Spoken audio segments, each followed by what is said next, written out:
जैसे ही यशोदा मैया को बात पता चलती है कि ये देवकी जी का पुत्र है, तो मैया ने सीधा लाला के कान में जा कर के पूछा, लाला तू एक बात बता, तू देवकी को लाला है, तू मेरो लाला ना है।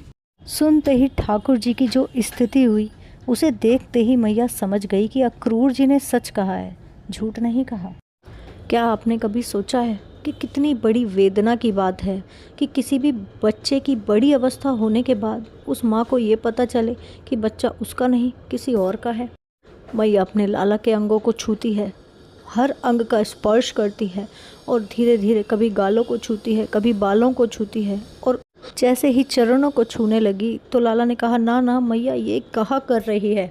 मैया बोली, लाला मैं तुझसे प्रार्थना कर रही हूँ, तुझसे दो बात कहूँगी तो क्या तू मानेगा।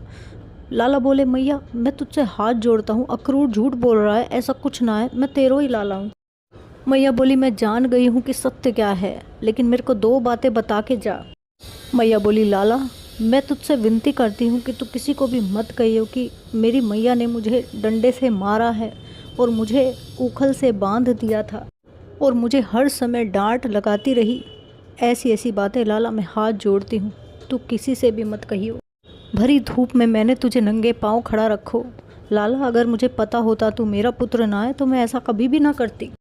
अगर तूने देवकी से मेरी शिकायत कर दी तो वो जीवन भर मुझे कोसती रहेगी कि मैंने तो अपना लाला रक्षा करने के वास्ते वहाँ भेजो, इसने ऐसा ऐसा करी।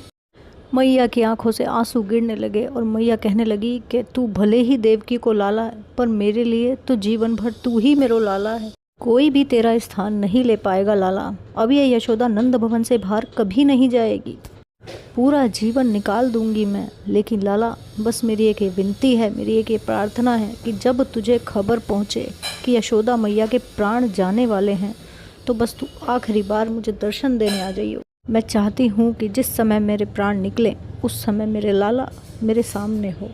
मैं कभी तुझ पे अपना अधिकार जमाने नहीं आऊँगी जिससे कि तुझे और देवकी माँ को कोई परेशानी हो, कभी नहीं आऊँगी। लेकिन बस तू मेरी इतनी सी विनती मान लियो लाला। अगर आपको कृष्ण जी की ये बाल लीला पसंद आई हो तो वीडियो को लाइक करें, शेयर करें और चैनल को सब्सक्राइब करें इसी तरह की और भी ज़्यादा अच्छी अच्छी नटखट बाल लीलाएं देखने के लिए।